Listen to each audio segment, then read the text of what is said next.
as well as Coffee Chat Show on WRMN 1410, the newest author of Wise Women Empower Women, and a real estate investor. So if anyone is looking to sell their property 3 days, less than a month, no extra fees, reach out to me. That is who I am.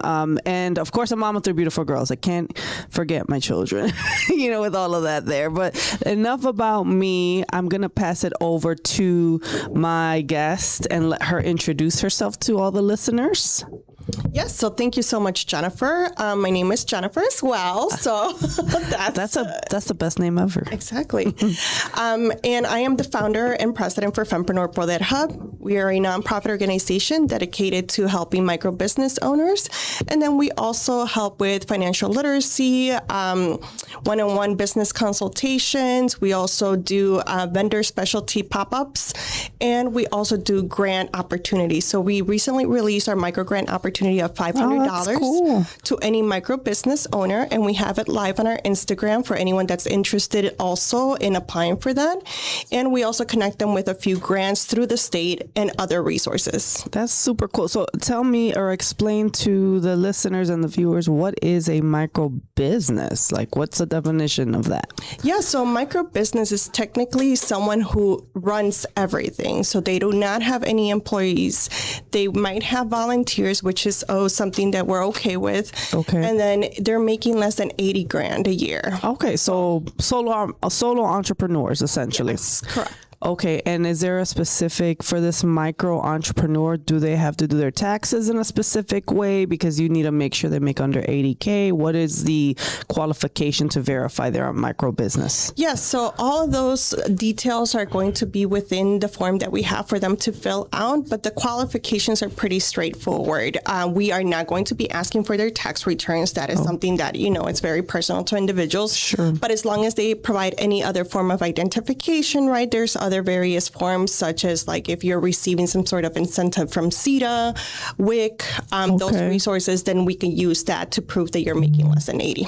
Oh, wow. That's pretty cool. So, and the grant right now that you have is 500, you said? Yes, 500, and 4 lucky winners are going to be the recipients of that micro grant opportunity. Nice. And then you also do, you said funding. So can you explain a little bit about that?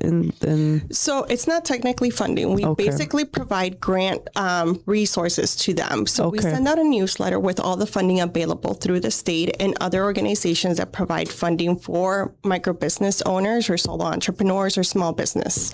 And what ends up technically happening is that if they have questions about how to write a grant or where to find the eligibility requirements, we help support them with that initiative so that they understand and prepare themselves for that grant opportunity. Pretty cool. So what led you, so take us back. You look young. Take us back. You do too. But I'm not.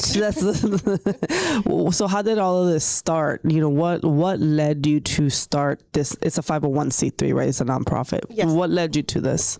Yeah, so there are different circumstances that actually led me to this. And it has been a lot of it my background, right? I grew up in a household where it was only my mother raising us 2 kids. Our father was an abuser, so we ran from domestic violence. We ended up on the streets. So I understood right away that I had to fend for myself and not depend on anyone else.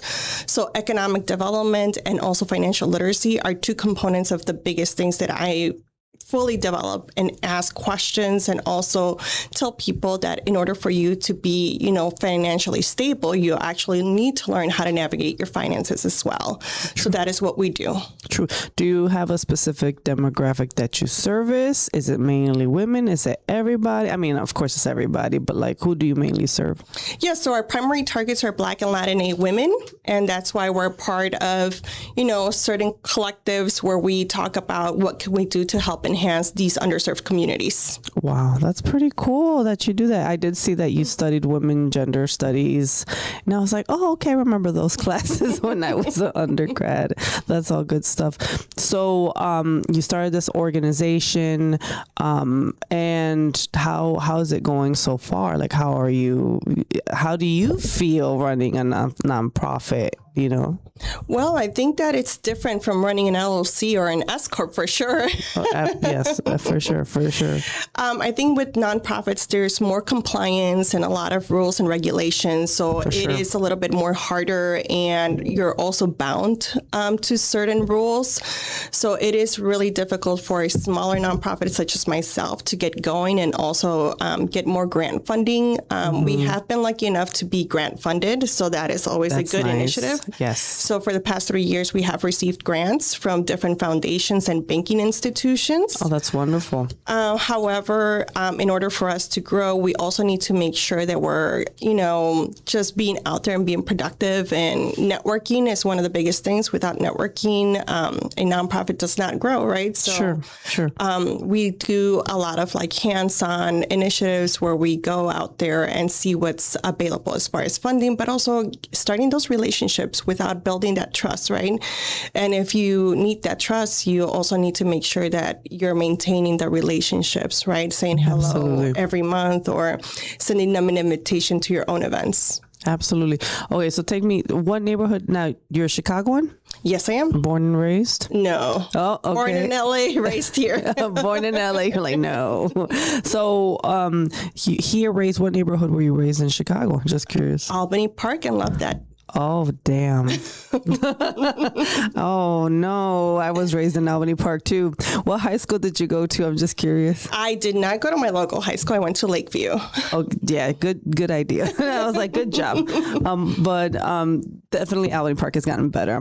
Albany Park is a great community. I was born and raised. Well, I was born in Uptown, raised in Albany Park. So definitely went to Roosevelt High School. That's in that neighborhood. So, back in the day. So you are Chicagoan. So how do you feel? Do you go back to Albany Park? Do you go back to your neighborhood and help the small businesses, especially women, Black and brown women? All the time. Albany Park is always going to be near and dear to my heart. I actually wrote a book as well. Okay, tell me about it. This is exciting. So I'm a co-author for a nonprofit as well, or like a semi-nonprofit called United Latinas.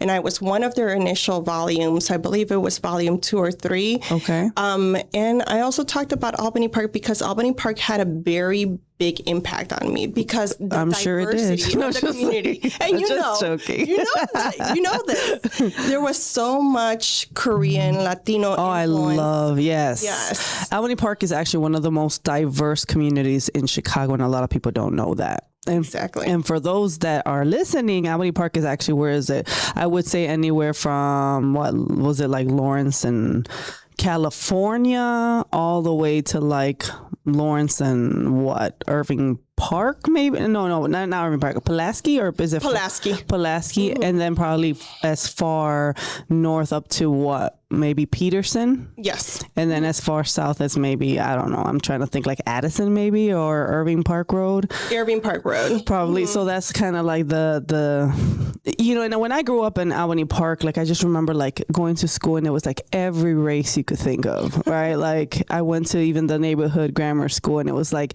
they had International Day and we would try different foods and everything from African, every Latino culture you could think of, right? Hondureñas, Colombians, Venezuelans, like all of it, right? So it was great to be around. And then every type of Asian you could think of, yes. Right? Like I remember like a lot of my friends were Cambodians. I had a lot of Cambodian friends. Filipinos. Too, yeah. So it was just like, wow. Like it was, and then like my group of friends were just always so diverse, Black, white, it was just everything. So it was such a great experience growing up in Albany Park. Yeah. It had its pluses and its minuses, right? Yes, absolutely. With any neighborhood, I think that's one of the things is like one of the biggest things for me is making sure that we understand that each community and each neighborhood has a diamond, has a gem. We just are not aware because we tend to stay within the restrictions that we believe are like, oh, that's too scary to go that, or that's way too south to go down there. Oh, yeah. A lot of people don't like to leave their neighborhoods. Like a lot of people, especially the Hispanic community, it's like the older generation is like work, home, work, maybe like the neighborhood taco spot, like, you know, right? Like, am I lying? Right? But I enjoyed, like, let's explore a different neighborhood. Let's go somewhere different. Let's try a different food, like ethnic food. Maybe it's because we were raised in Albany Park. I don't know. You know, that's pretty cool. So you went to Lakeview, and where'd you do your undergrad work at? My undergrad was at Wilbur Wright College, Northeastern. So both of those schools. That's super cool. So now you have this nonprofit organization. You're married, kids. How are you managing it all? Yeah, so I am married. I received the full support of my husband, and Nice. I do have 3 kids. One of them is an adult, and he's wow. a CPD officer, so very proud mom. Oh, you do not look like you have an adult son. That's awesome. Love him to death. Yes. Okay, so you have 3 kids. So how do you balance having the nonprofit? Thank you for all the support. I see you on social media. How do you balance that all, right? Like mom, wife, nonprofit organization, you're out here networking. Like what are your tips and tricks for all of that? I think with any mom that you ask that, right, it is one of the things that we learn how to navigate real quick. And I'm sure you do too, right? Because you yourself are a mom. But one of the biggest things is just leaning on my community. I lean on my mom. She retired this year. So, you know, she's been very supportive. My husband, you know, we do night shifts. If I have to go network in the evening, he'll take over the responsibilities of taking care of the children. That's nice. And then also, in and of itself, there's programs with schools or other moms that are willing to help support you, and just, you know, finding your tribe in order for you to do that. I've just been so blessed enough in my life to be able to, you know, balance it all. It's not easy. I'm not going to say sometimes I don't sleep because I'm creating lists in my head about what I need to do and tackle the next day. Yeah, the whole non-sleeping because you have tasks. I that resonates with me a lot, and anyone that's, you know, listening, if you get what we're talking about, right? Like you're busy, you're running, you have a project, you have multiple things on your plate. It's like, oh, I got to do this tomorrow, and you're thinking about it, and it's really stressful. So kudos to you for balancing it all, right, and doing it. So if you guys are just tuning in, we're interviewing Jennifer Franco, and we're talking with her about her non-for-profit organization, which is Fempreneur Hub, or Fempreneur Poder Hub, right? Yes, correct. And she's just sharing with us how she finds resources for mainly Black and Brown business owners, women business owners, but anyone could take advantage of this, correct? Yes, correct. Awesome. So, and you were raised in the city, you're Chicagoan, you even have a son that's an adult son that's a Chicago police officer, which is awesome. So, you know, what are some things that you're working on right now to kind of get the word out of what you're doing? Yeah, a lot of collaboration. I think one of the biggest things is making sure you find the right individuals and the right organizations to kind of help support your leadership. I've been just very blessed to have individuals to be able to help support me. And also like Diana Alfaro, as you know, from the Illinois Department of Commerce, she's been a big blessing to me, just being able to put me in opportunities and connecting me with individuals. Yeah, shout out to Diana. Yes, definitely. And then just in and of itself, I've found smaller individuals that are really not part of the nonprofit community, but want to help enhance, you know, your leadership. And that has been always something that I have been very blessed with, where I can find individuals that are willing to mentor you, willing to give you nuggets. But the next step for me in the nonprofit world is considering becoming a CDFI, a community development financial institution. So we want our nonprofit to actually be a banking source, a bank for the community, by the community. Oh, that's super cool. So sounds like a credit, like, well, maybe I'm wrong, credit union kind of similar, or like a tanda kind of, like, what are we looking at here? Credit union, similarly to that, but it's a CDFI, which means we have to do a lot of investigation and reporting on the ground, which means we would need to talk to the community to see what their needs are. Okay. And do a feasibility study to see if something that they would like to have, which it has proven that it is necessary, because there are CDFIs that are not serving these micro business owners, and therefore therefore I started the nonprofit with that in mind, understanding that there needs to be investment in the micro business community because therefore they cannot grow or go to the next stage. And that's what we want, making sure that they're growing and fully going on to the next phase. Yeah, I was kind of glancing at your Instagram. So if anyone, you could shout out the Instagram handle at the end. I saw that you were like support Latin-owned businesses. Like I guess you were going around and going to different things. Why is that important for you? Why do you do things like that? Yeah, so one of the biggest things that I've realized, and you know this, growing in Albany Park, you see the street vendors, you see the people that in your community are selling tamales from, their own homes or doing X, Y, and Z, right? And I've always seen that in my community.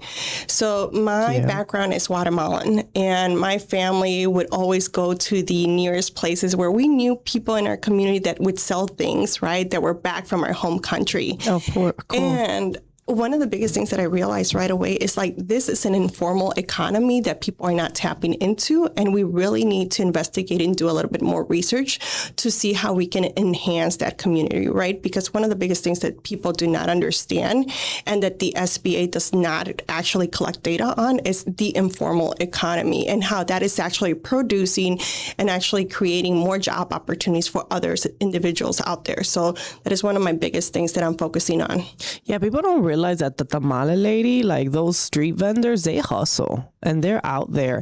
And I remember like one lady, she told me she would wake up like 2 a.m. to start making the tamales so that it could be out by like 5 a.m. or some nutty time out there, right? So they're out there from like all morning, and you're thinking like, man, these are like hardworking people, right? Like, and they're like, especially if they're Hispanic, right? Like, it's kind of like it's our parents generation, right, that are doing this, or even the younger generation. I don't know, right? I'm older now, so right. But when growing up in Albany Park, all I saw was, like you said, the elote man or the tamale lady or someone selling balloons or cotton candy, or just recently I woke up this morning. This is just so random that I'm thinking about this. Maybe there was a reason why I had to see it. I hate watching negative news on social media. Like, I despise it. Like, I don't want to see nothing negative. Like, I don't wake up to go on my social media to see something negative. But I did see how a woman attacked a child vendor in River North a couple of days ago. I don't know if you guys saw that. It was a child vendor, right, selling flowers. And that just broke my heart. One, like, I didn't get to watch the footage because I think I would have gotten upset if I saw the video. But the fact that a grown adult attacked a child, and probably the child was Hispanic, I'm just going to assume, but maybe I shouldn't assume things. But why? Why would you do that, right? Why would people feel so comfortable to attack a child?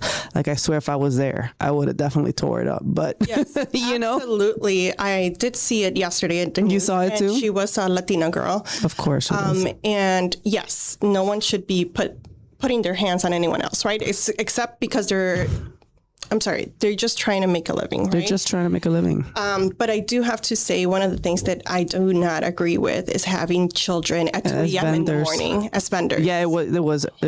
That was definitely concerning. Well, why is she out at 3 in the morning? In front of a bar.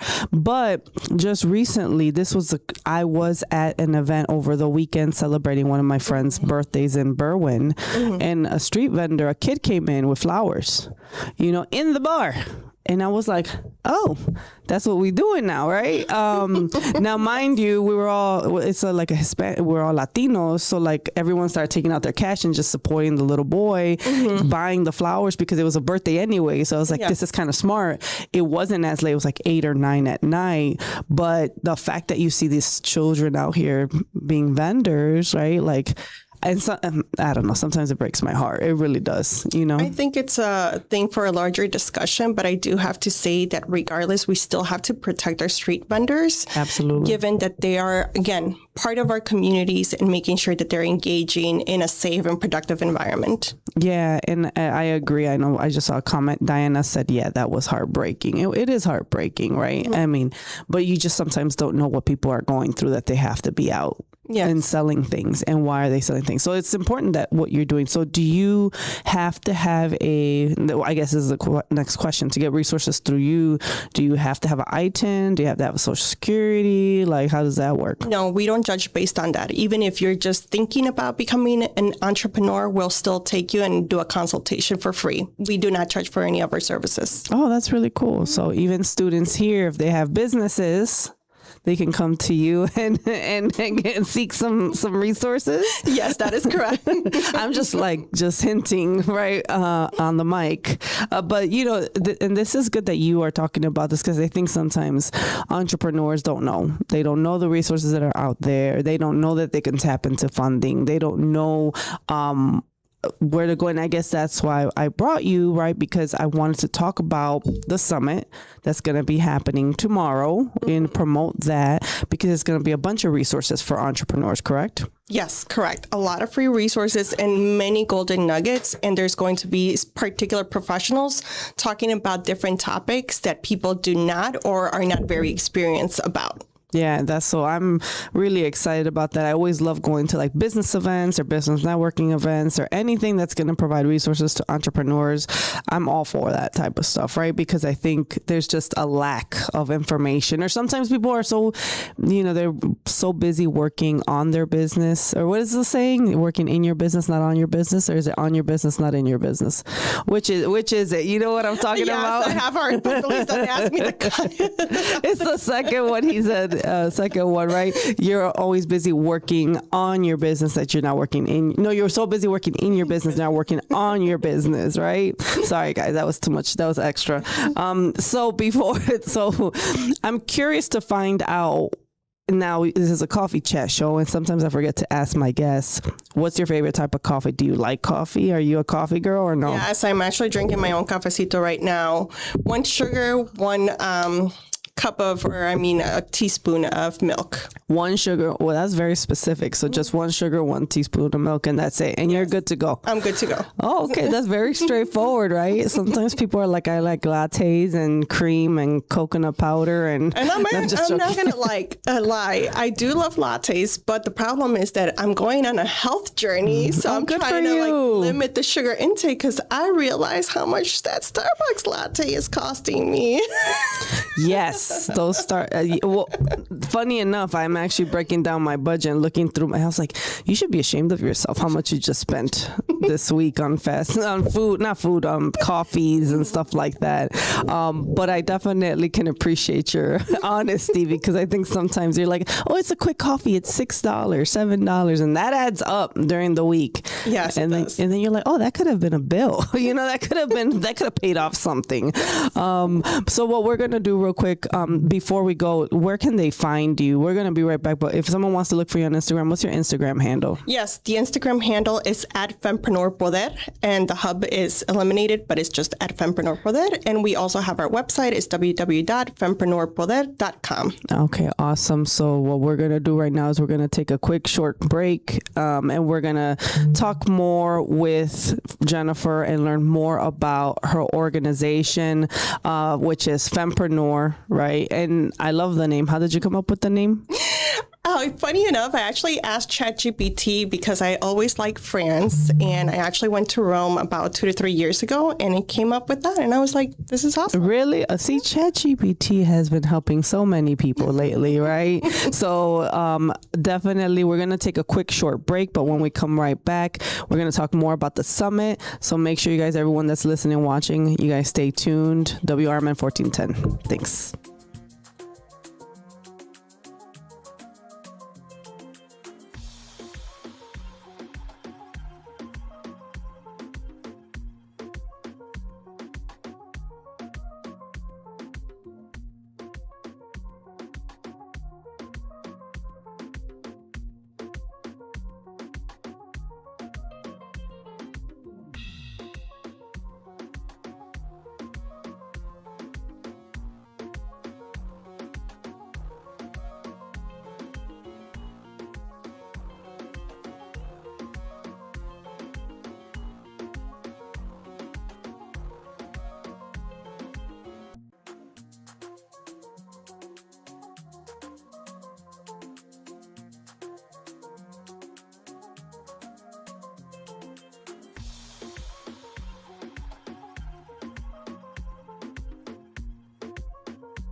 1410 by going to WRMN1410.com and learn all about the programming and the station there, as well as any additional shows. But we're here talking right now with Jennifer Franco, which Jennifer is like the best name ever, right? Just so you guys know.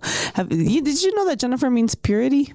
Did you know that okay, cool. I was just checking. You know, it does. It don't smile like that. All right. I love my name. Okay. But right, it's like a unique name. But you know, I got named by the nurse. Oh, I didn't get named by my parents. So the nurse was like, she's gonna be a Jennifer. Yeah, like so at that time, I don't know. I'm doing this little side note, but my parents didn't really speak English. They were in the hospital. And I just remember my mom wanted to name me Yenny. Like they were saying, like, we want to name her Yenny. Because I guess in the 80s, there was like a soap opera. My mom named me because of that soap opera. Oh, really? Oh, look at that. So there was this famous soap opera in Spanish, and the main actress was named Yenny. So my mom wanted to name me that. So when they said that to the nurse was like, okay, let's name her Jennifer then. Mm-hmm. And then you could call her Yenny as a nickname. Like, why? Like, I asked my mom, like, why'd you allow that? You know, but I don't regret it. So all my family says Yenny. No one calls me Jennifer in my family, but I guess here at work, everyone's like Jennifer, Jen, you know, I'm sure you get it too. I prefer not to be called Jenny. Only my mom. Okay. She's the only one allowed. Otherwise, it's just Jen. Really? Yeah. Sometimes it's easier. It's like Jen. Just say Jen, right? Yes. Because then you're like, it is a lot of syllables, like Jennifer, right? Like, it's a lot of work. But anyways, that was just a side note. So if you guys are just tuning in, we're talking to Jennifer. She's talking about her non-for-profit, her organization, how she started it, and why so how long has the nonprofit been in existence? Yeah, so this is going to be our third year in. Okay, so nice. October, we're going to have our celebration, and we're looking forward to, getting people to come out, show support for the organization. And for it to be in its third year, that means that there people interested in the work that we're doing. I mean, for a business to hit 3 years, right? Like, I'm sure you know statistically, right? I always heard like the first year is always a loss. The second year is always break even. The third year is when you should see profit. Like you're saying, you're seeing actual fruit and people are interested and they like what you're doing, right? Mm-hmm. Because it's hard to have a business. People don't realize like most businesses close down after 5 years. Yes. Right? Mm-hmm. And then if you make the first 5 years, the chances are like super higher for the following 5 years to fail or some crazy stat, right? And then also one of the biggest things that I tell entrepreneurs or micro business owners is the first year is going to make or break you. So you have to decide right there and there whether you're going to break you. Yes. You're going to have to decide whether to keep going or shut it all down. It's a hard decision. Very much so. And entrepreneurship, I think it teaches you a lot. It teaches you what you're capable of, what you're not capable of. Like some people are happy just having 9 to 5s. Mm-hmm. And that's cool. Like do your thing, go to a 9 to 5, enjoy it. But there's some people that like are not meant for 9 to 5s and they just want to make money on their own. Right. Mm-hmm. So it's like which one is better for you. Right. Yes. And make that decision. Like I always tell people like, don't go into business thinking that you're going to run this like a 9 to 5. And also one of the biggest things or misconception is that social media glamorizes being an entrepreneur. And I'm like, it doesn't look that easy. I mean, people just grab the snippets of what's going well for them, but really don't see the other side of like everything that you have to go through, right? And that means not sleeping, making sure that you figure out how to ship that product, right? Or making sure that if something goes wrong with the shipment, what do you do to make sure that it gets on time to your customer? Yes. And even to add to what you're saying, it's you losing sleep, but you're working a lot longer. It's not a 9 to 5, it's a 24/7 sometimes. Exactly. Right? It's like sometimes you're dreaming and thinking of dreaming of business and it's crazy. Like it happens to me all the time. Like if I have a meeting or something important happening, I'm dreaming about it before it's happening. Like that just means like I'm being very obsessive at that moment. Right? Would you laughing because I think you get it. It's also the strategy point, right? One of the biggest things is you also in your head are strategizing, like what do I need to tackle and what are my priorities for the day? And I think that's with any business owner and any mother, right, that's taking on a 9-to-5, but also has her side gig, right? And it's just trying to figure out how to balance it all and what are the hot fires that we need to take care of during the day. I love that you're saying that. And especially for the entrepreneurs that depend on this as like ends meet, right? Like this is providing for bills. So then like I always would say, like, you have to hunt for the next gig. You have to hunt for the next opportunity. I mean, obviously you're in the nonprofit, so you have to hunt for grants, right? That's how you're getting your source of funding, right? Yes. Which it's still hunting, it's still sales, it's still pitching, you know. I hate grant writing, by the way. I did a little bit of grant writing. I remember I had to do it in my 20s and I was like, I will never again do this like in my life. So kudos to you for doing that, because people don't realize you're still selling, but like in paper form, right? You have to convince them, why do you have to give me all this money, right? Like, this is why we're so great. Give me your money. Like, not like that, but you know what I mean? No, I mean, that is completely true, Jennifer. One of the biggest things that people do not understand about grant writing is people do not know what you're trying to sell until they hear your narrative, your story, for sure, right? And you have to tell it just as if you were trying to explain it to a kid, right? So imagine you trying to explain your kid about how does, when your teeth fall off, a new one comes in, right? Because some kids get scared when they see their teeth fall out, right? For sure. And it's exactly the same thing. And people don't understand, or they get frightened of like, oh, grant writing is so scary, I'm not going to do it. And they pass out on grant opportunities. But I kid you not, I've seen people that have taken the shot and have started with $10,000, $20,000 in grant funding. And they took that shot. And now there's no excuses, because you have AI, ChatGPT, and all these other sources like Claude that could be able to help you write grant opportunities. So there is no excuse for you to say, I'm scared. Yeah, you could be scared, but now you have a partner with you that could help support you in that process as well. ChatGPT, there you go. And I'm just like, well, I mean, it is a resource, right? I'm looking at the students like, y'all, like a lot of them are starting up businesses. A lot of them have hustles, a lot of them. So I'm glad that you're here, because they can tap into that world of like, how can I get funding for my business? Because at the end of the day, especially startups, you need money. Whether you realize it or not, like there's some form of like, either you got to invest a lot of time or invest a lot of money, depending on what industry you're going to get into, right? If you're fortunate and you don't have to invest a lot, and it's just, sometimes you just need a laptop, as long as you have a good functioning laptop and you have a skill, yes, you can sell. And I tell my students all the time, there's no reason to be broke. Like, after coming here, I better not hear anything about like you being broke, you not having money, because with these skill sets that you're getting here, which media is a big, like, everyone needs social media content. Everyone needs videos, like, right? There's no reason you should be broke. You should be able to go get a client, be like, hey, can I, do this for $200, and have something in your pocket. That's what I'm always telling them, I'm glad you mentioned that, because a lot of students don't realize the full potential that they have available at their hands, because there's always someone willing to hire you. The only thing is, you're not going to start with like a higher price range if you're just a student. You also have to be willing and flexible to negotiate your pricing, as long as it's fair, right? For both consumers. If it's someone that's making more than $100,000 and they're established business, why not charge them a little bit more? But also making sure that you negotiate those prices right up front, because I have had students reach out and ask me like, hey, do you hire for this? And sometimes I'm like, depending on what your rates are looking like, and always having to negotiate. One of the biggest things is, don't be scared of a no, because a no just means no at the moment. It will change later on. I love that. You can go back and ask them again later. I love that. Do you guys hear that? Right? Everyone listening, right? Just because, and I love the fact that you like just how to turn over no's, right? That's like, it's a no right now, but maybe down the road it's something else.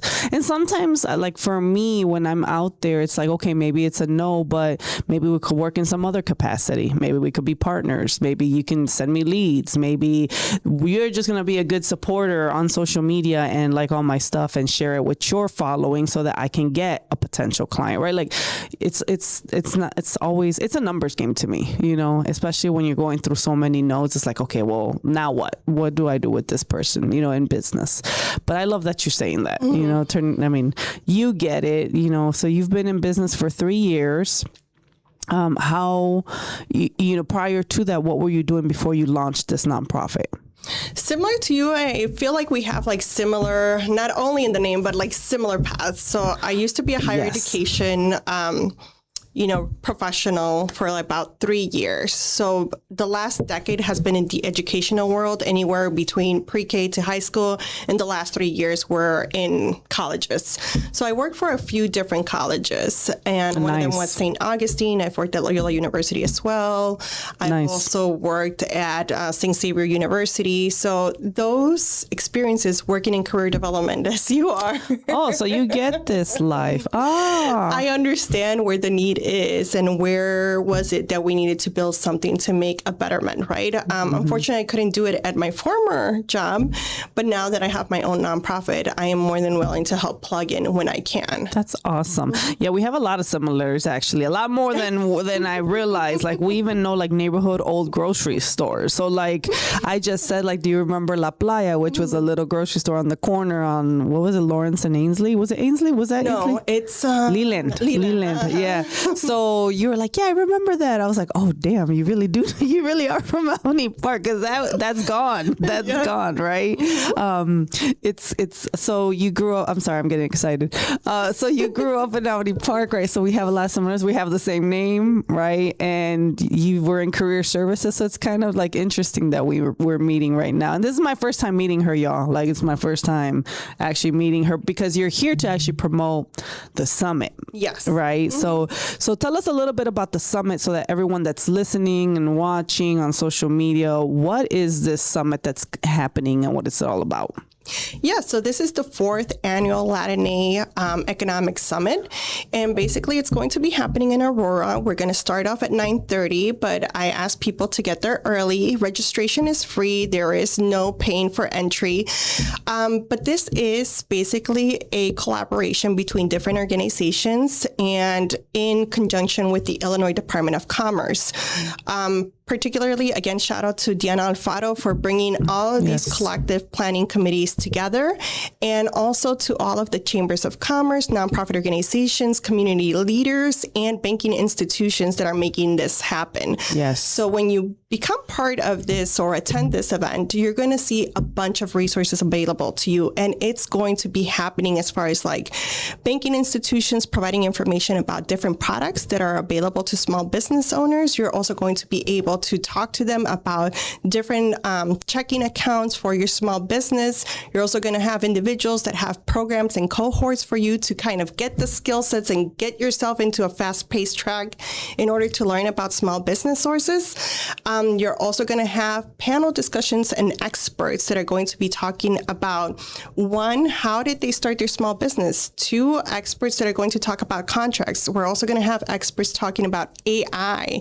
And that is one of the biggest things that I was talking to you a little while ago. Is like, there shouldn't be an excuse for you not to do something, because now with the AI information that we have, it is really easy for you to ask it a question and just go from there and do your own development and research. For sure. The only thing that's stopping people is the scary part of understanding how it works or how to prompt it. I kid you not, I spent my ChatGPT working on it for 3 years, or probably even more, and it knows me very well that sometimes it even questions me back. That is how deep I've gotten into ChatGPT. Oh, wow. That's interesting that it's asking you questions. Yes. Like, are you sure, Jennifer, you want to do this? Exactly. It actually does. And that is the greatest thing about people understanding how to maneuver their AI, is that you also have to ask it, like, why are you asking me this question? So talking back to it like if it was your own business partner. Which is good, because I guess even if you're thinking about it, like when we're processing thoughts, sometimes there's people that need to process things out loud, right? So if you're having a conversation in regards to like something that you're planning, like for me, I love to like ask questions so it could get me to think about things differently, which that's kind of essentially what you're doing, right? It's asking you questions, you're processing it, you're like, okay, let me throw a question right back at it, because sometimes you don't have someone accessible, you don't have an expert, you can't just get to your mentor, your coach right away. So it's like, well, what can I do real quick to kind of figure this out? So like, I'd like to tell people sometimes I'm an ask hole. and I've said this before. Yeah, he pointed at me, so he's like, you are. So but I do this because I'm not looking for your answer, nor do I want your advice. I just want to hear myself ask you out loud, see what you think about it, but still go with my decision. I'm just being honest, right? Because I do these things because I just like to evaluate and reflect, right? Yeah. So I could see, I'm gonna start doing that at ChatGPT, see what it tells me. It's like, leave me alone. I mean, there are so many platforms out there, even for students that are here at your school. Using Gemini AI right now is something that you can get as a student for free, and you don't have to pay the extra fees of having to do any other like payment or anything like that. But one of the biggest things about that as well is it automatically creates songs for you. It can create, I've even created my own Fempreneur song. Kid you not, I was playing with that as well. Yeah. It does so many things that it eliminates the amount of time you spend on certain things. And I know I've heard people tell me, oh, I don't like AI, or I don't believe that we should be using AI. To each their own. Sure. But I do believe that it reduces the amount of time you have to spend. And as a small entrepreneur, micro business owner, you don't want to spend thousands of times, like half a day on one ad that you can put out in ChatGPT, spit out what you want, and then it gives you the product fully and complete with minor edits. For sure. No, absolutely. And I think it's a tool, right? And sometimes people get afraid of new tools, new things. I mean, I'm sure at some point when the TV came out, people were scared of the TV, right? Like, I mean, if I heard correctly, some people told me they would call it the devil's box, right? So it's like everything that's new, there's always going to be hesitation all revolved around it. We here at the school are actually incorporating AI curriculum now for the students. And we've had students actually create their own songs through AI, right? For their movies. I'm so impressed. I'm gonna share this with you because I know you'll appreciate it because you're in nonprofit, but higher ed. We have a student here who has autism, very nonverbal, right? But he created a whole song through AI, wrote out the lyrics, right? And yesterday was like dancing and his heart out to it for his music video. And I thought to myself, like, wow, how amazing it is that you have this tool that someone that's autistic, that's nonverbal, can create this song. I was like floored. I'm going to put it on my social media. I have the videos. But I'm just sitting here like how, and he was into it and he was directing and he was telling everyone what to do, but it's a tool for people, right? And it's a money producer for people too, because we've seen people also develop content, classes, so many things that other people don't want to do or do not have the skill set to get to. So we've seen that actually happen where people are selling binders that are electronic, memos. Like there's so much stuff that is out there that literally you can make a business of. Nice. So who should go to this summit? I know it's tomorrow in Aurora from 9:30 to 1. Was it 1? Yes, 9:30 to 1. 9:30 to 1. So who should go to this summit? Who's like a perfect person for this? Yeah, so the perfect persons that could attend this summit is individuals that are considering the entrepreneurship route or want to start their own small business. If you're a micro business owner already or a small business owner that has a storefront, there's also going to be discussions about, how to create contracts. As I mentioned before, there's also going to be AI discussions. There's going to be testimonials from other small business owners that have created or have gone into the next phase of their small business. And that's what we want individuals to leave with, the inspiration, the tools and resources in order for them to get their questions answered. I love that. That's why I'm excited that you're talking about it, because people need to know what's out there. I've actually spoken at one of the summits because this is the fourth one, right? Yes. I believe I spoke at the second one year. And it was at Malcolm X College when they did it there. So it was a blast. I remember all the vendors. It was huge. There was a lot of people there. So for me, it was just a great experience to even speak on stage. So I know the value that it provides entrepreneurs. And small business owners and startups. So I definitely highly encourage anyone that's listening that has time tomorrow to go from 9:30 to 1 to go attend, right? Yes. And see what's there. And even if you can't see all the workshops, at least visit the vendors and see what resources are out there. And we will have the sessions in bilingual as well. Yeah. So it is going to be accessible to individuals that might not speak English fluently. So we will have translators on site. Wow. Okay. So are you guys going to give what's it called? The translation, like the little mics, or how are you going to do that? Yeah. So I believe the way it's going to be scheduled this year is that we're going to have sessions completely in Spanish. Okay. So there's going to be the same sessions, but just one in Spanish and one in English. So you get to choose. Oh, wow. So that's going to be great because it's going to open up the doors to more people to get access to resources, right? Absolutely. So what made you choose to be part of this group? Like, why? There's so many organizations out there and you have your own business nonprofit. Why do you want to be part of this? Why are you part of the planning committee for this? As I mentioned to you before, one of the biggest things is that people are not tapping into the micro business owners that are selling out in the streets or might be selling from, their garage or whatever it is, right? And we want to make sure that those individuals also are being tapped into and they are handed the tools and resources in order for them to attend these types of events and also understand what we do and other partners in the ecosystem do as well. Okay, awesome. So I'm just out of curiosity, have you visited Albany Park lately? I'm always down there. Oh, really? You're always talking about tacos, and I'm like, yo tengo mi taqueria over there. Really? Yeah. You know what? I don't know what taco spot over there that I like. I know that I love, like, if I'm looking for Middle East food, or I'm going over there, right? Yes. I know that if I'm looking for something like that's what I go there. And actually, my kids' clinic is still out there, so I still go to the clinic over there in that neighborhood. So what are the future plans for you? What do you foresee for Fempreneur?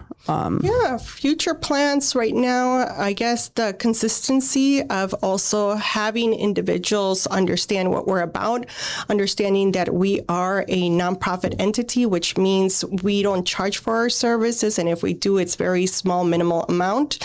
And getting people to understand philanthropy in our communities, particularly the Black and Latinx communities. Philanthropy is very much needed. And without your individual contributions of support, a nonprofit cannot stay alive.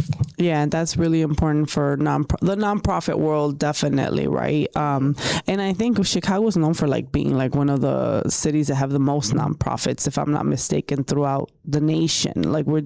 We have so many nonprofits, so we're all about philanthropy. I think Chicagoans and Chicagoland area, we want to help, we want to support, we want to give back, especially if you grew up. Like in your case, you grew up in Chicago, you guys had to flee domestic violence, right? Like your story is an important story. And that's why I can see why you're doing what you're doing to help others, because I'm sure it's really personal for you, right? Yes, it is. And I think that the mission for anyone that starts a nonprofit and is the founder of the nonprofit starts it because they went through something similar and they want to avoid others going through the same situation. Of course. So if anyone wants to get in touch with you, where would they go? Yes. So we have a website. It's www.fempreneurpoder.com. And via Instagram, you can reach us at Fempreneur Poder. And we also have a LinkedIn. So we do have a whole business page, and it's Fempreneur Poder as well. Awesome. So you guys, this is super exciting. Thank you so much for being here, giving me your morning. Thank you to the team here and WRMN 1410. You guys are listening to the Wise Coffee Chat Show. You can learn more about us at wisealliancenetwork.com or go to WRMN1410.com. So thank you so much, guys. Have a great rest of your week. God bless.